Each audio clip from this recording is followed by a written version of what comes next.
Welcome to the ISO Show, dispelling myths and sharing tips for success to improve your business with ISO standards, with your host, Mel Blackmore.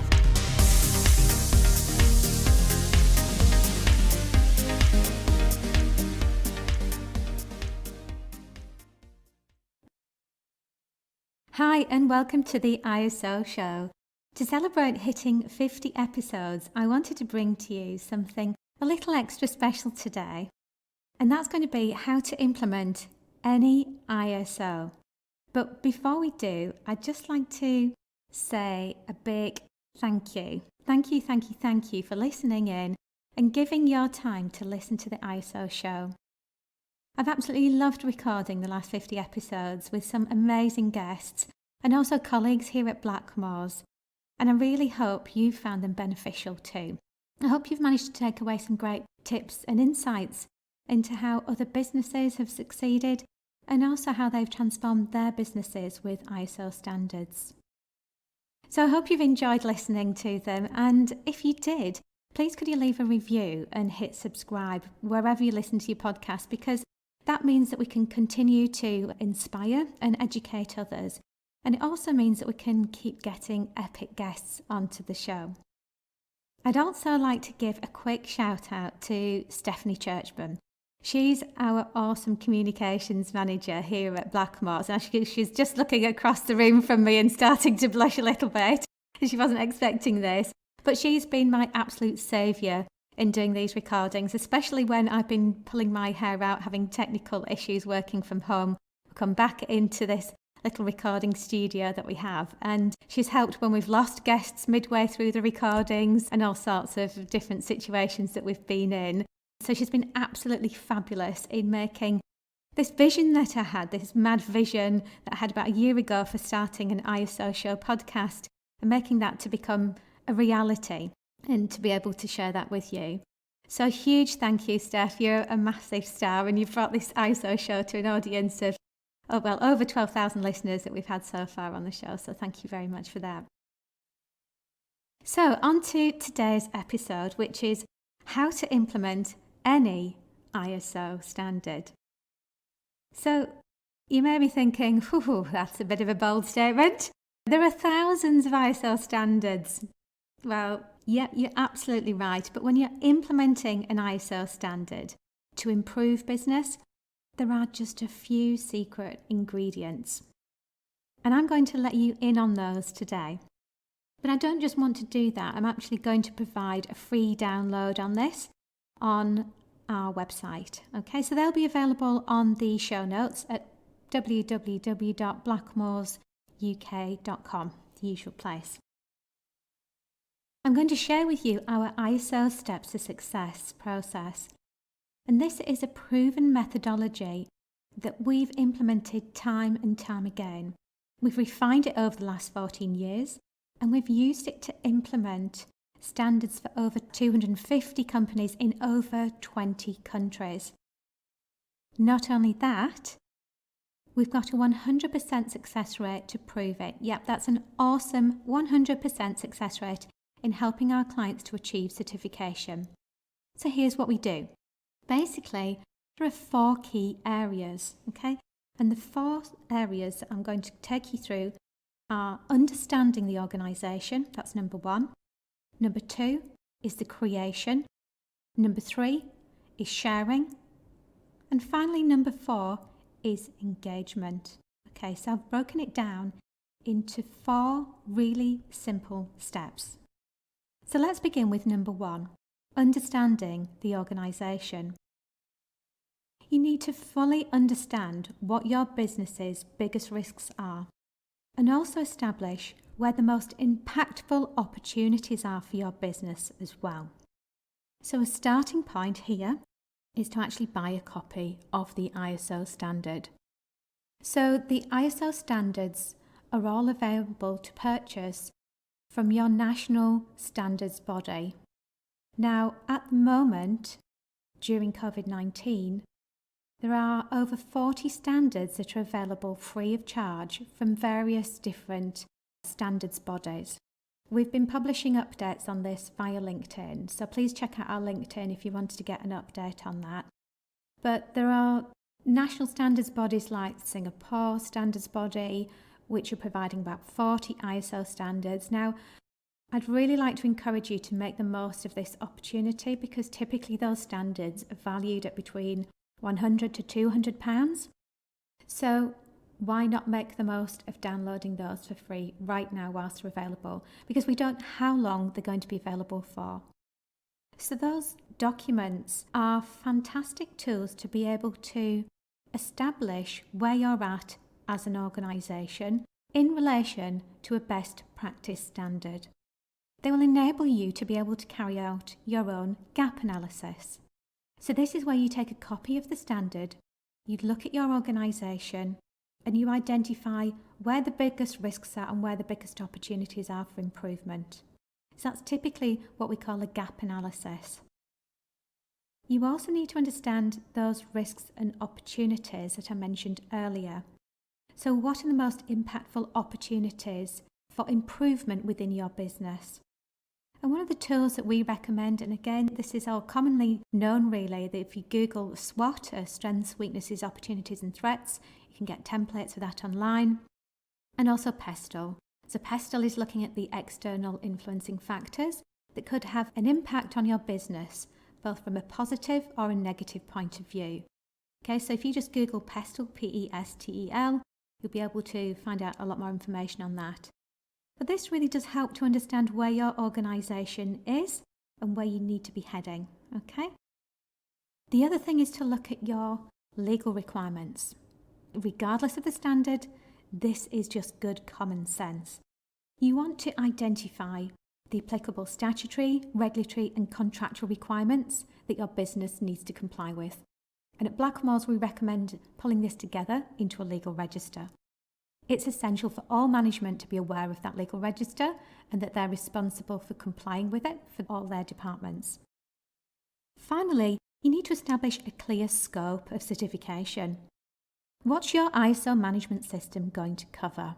If you're a small business and you're a firm of architects, for example, you just need to provide a scope which is what it says on the can, that you provide architectural services.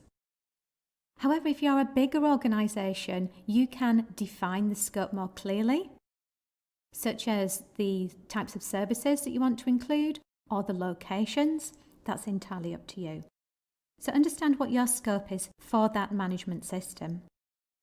And by the way, you can have a scope of certification that will take you through the assessment for a particular service or a location, but you can actually amplify that system for other locations. So we have clients where we implement this in the UK at 4 sites, for example, but then they use the benefits of that, let's say, environmental management system globally. So it has a global impact and can make a difference. Okay? That's down to you how you do it. But it's only really when we fully understand your organisation that you can create that roadmap to achieve success and where you're trying to get to. Number 2, creation. Okay, so this is where you create the management system, which typically includes policies, procedures, and templates. But long gone are the days of a quality manual, or worse still, an ISO manual. What you should do is you should label it to suit your company brand, your company culture, and your company vision. Just give it a little bit of thought, because this is going to be the central point that you want employees to go back to time and time again if they need anything like guidance, a procedure, a document, and it just helps to make things crystal clear on how you operate as a business. It just helps to prevent employees coming to you for every little thing, like, where to find something or how to do something. That should be your central repository of how you operate as a business. Okay, so that can help to save you time. And also helps to standardise your way of working. You're standardising best practice within your business. But for the purpose of this podcast, I'm simply going to refer to the standards terminology, which is, I'm going to just call this a management system for the sake of this podcast. So let's get down to the creation of your management system. Top tip alert. Where the standard says shall, S-H-A-L-L, it's basically saying, don't bullshit me, you've got to goddamn have this in your system or it will fail an assessment. Shall. That's the magical word.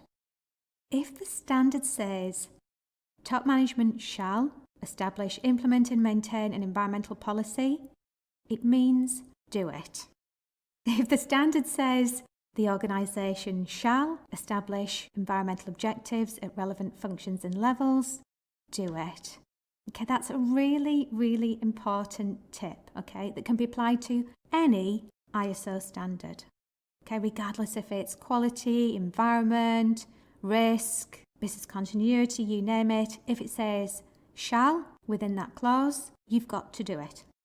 The standard's there to help your business, and it makes it crystal clear in the shalls exactly what you need to do to achieve success.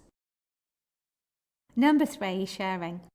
There's no point in having an awesome ISO management system sitting in a manual somewhere or buried in a server somewhere in the ether if no one knows about it or if they can't find it.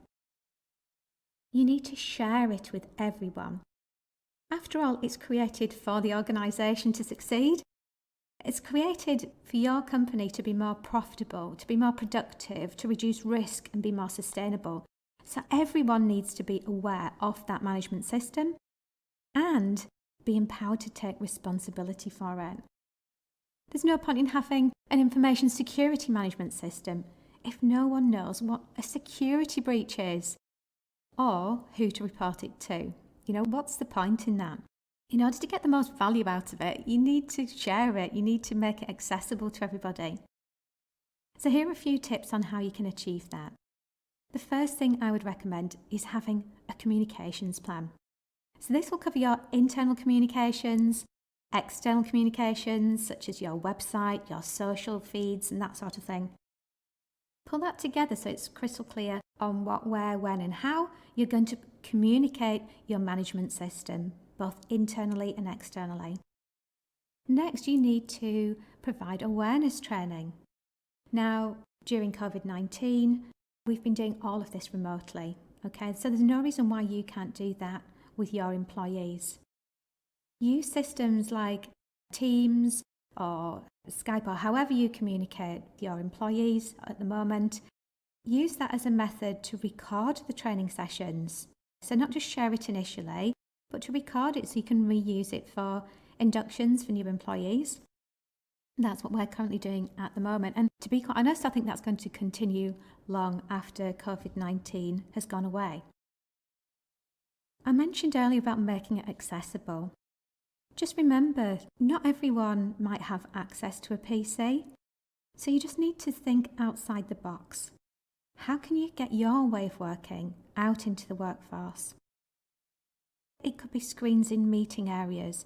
It could be handbooks if you've got drivers, for example, if you're a logistics company. It could be virtual notice boards. So just think of fresh ways to share your way of working with your employees. You can even have themes like using things like World Environment Day. Use that sort of thing to create a buzz, to create some kind of energy and enthusiasm for getting people involved and making a difference. So just remember, you don't have to just use it for the launch of the management system. You can use it for refresher sessions year on year as well. Finally, number 4, engagement. So building on that work that you've done on sharing the management system, the next step is the engagement piece. So you need to get the company's way of working, which is basically your policies, procedures, the way that you want people to work within your company. We need to get that embedded into the business DNA. You need to be crystal clear on accountabilities and responsibilities for the management system areas. And engagement is so critical to making this a success. So let's say if you're launching a new client onboarding process to improve the customer experience when you first get a customer. And this is regardless of whatever field of work that you're in, whatever industry, it doesn't really matter. You need customers, okay? Whether that's an online product and then the onboarding experience for that, whether you're shipping a product to a client or whether you've got somebody walking into your business premises and purchasing items or services. So whatever that onboarding process is, you need to make it clear how the process works. What are the results you expect to see and how you're going to monitor the results? And who's going to be responsible for making it happen? So get those people that are responsible for the process to own it. And hopefully they'll take pride in their achievements and the work that they're doing. Next, I know you might think that you're wonderful, and I'm sure that you are amazing. But in all honesty, you can't successfully embed an ISO system all on your own. In all businesses, we tend to find that there are usually closet ISO champions out there just waiting to be asked by you to contribute. So why not encourage that engagement? Why not create a hub for champions? Give them the tools and the platform that they need to make it happen. But remember, this isn't just about when you launch a new ISO system, but to demonstrate how you are continually raising standards. So let's say at the moment, you've got ISO 45001 and you've got a health and safety system in place. Your health and safety champions could be championing the COVID-19 health and safety risk assessments, the controls that you're putting in place to make it a safer work environment, and really just help you to bring that system to life to make that happen. And again, you alone would really struggle to do that. It's really helpful if you can engage in other champions that are passionate about this to help you along the way. It will make life so much easier and you're going to get so much better results. So on engagement, I'd also like to cover internal audits. Okay, so this is another shall. It is a requirement. It's a mandatory requirement of all ISO standards when you're implementing it for business. It's not optional. And there's a very good reason for that. But this, unfortunately, is where, in some cases, ISO standards can get a bit of bad press. And that's generally as a result of lazy or incompetent auditors. I'm sorry to say that. Or worse still, lazy and incompetent auditors, because they're just using it as a tick box exercise. And that's the last thing you should be doing. Our approach at Blackmores is the antithesis of that. It's the complete opposite. You want to use that opportunity to really engage with your workforce. This is such a valuable opportunity, such a valuable tool in the toolbox if it's done in the right way. Because it can help you to understand your employees' level of understanding of their processes, of their opinions and views of the processes. You might have an employee that's new to your business, but they've had years in your particular industry and they've worked for some amazing organisations, and they might have picked up on different ways of working, and they might offer ways of improving your particular processes as well for certain areas in the business. So why not embrace that engagement and use it for an opportunity to improve your way of working? And also, it's really helpful going into an assessment that you can gauge the level of compliance within your business and your readiness for that stage 1 and stage 2 assessment. Finally, it's the management review. Okay, so this is where you're engaging with the leadership team to identify where you're at with the management system before you go into the assessment. So this is where the standard actually makes it super easy because it provides an agenda for you. Okay, you're doing things like reviewing your objectives, your policy, your progress, your issues, your risks, your opportunities. Okay, so all of the things that you should be reviewing in business anyway. But how often do you actually get time out to actually sit down and do that with your management team? So this is a fundamental part, and again, there's another shall there, I'm afraid. But this is where it's a good opportunity to draw a line in the sand prior to that assessment, and the minutes for that meeting is evidence as well prior to going into the assessment. So that's actually the last thing that you need to do. So that, in a nutshell, is how you can implement any ISO standard. I'd love to hear what your top takeaways were on the show today, and share that with me, because I'd absolutely love to read that, as I love reading all of the reviews and suggestions that you send over. And don't forget that the show notes are available on our website, blackmoresuk.com. And you can also pick up lots of hints and tips if you follow us on LinkedIn, such as the free standards updates that I mentioned earlier on in the show. Also, if you're needing any assistance with any ISO standards at all, then please do drop us a line, and we offer a 10% discount to our ISO show listeners. And that's on our ISO Steps to Success programs. That's where we implement standards with you in your business, through to ISO support plans, which is if you've got a system in place, but you just need a bit of recharge of that and a refresher on that system. You might need a bit of ongoing support with audits and that sort of thing. And also our e-learning. So just quote ISO show when you make your inquiry. And before I go, I just wanted to say thank you once again so much for being here and listening to the ISO show and showing up today. If you know anyone, any colleagues, associates, friends in your life that you think might benefit from having an awesome system in place to take their business to the next level, for them to be more efficient, sustainable and profitable, then please do share this episode with them. So thanks once again for listening, and I look forward to catching up with you on the next ISO show.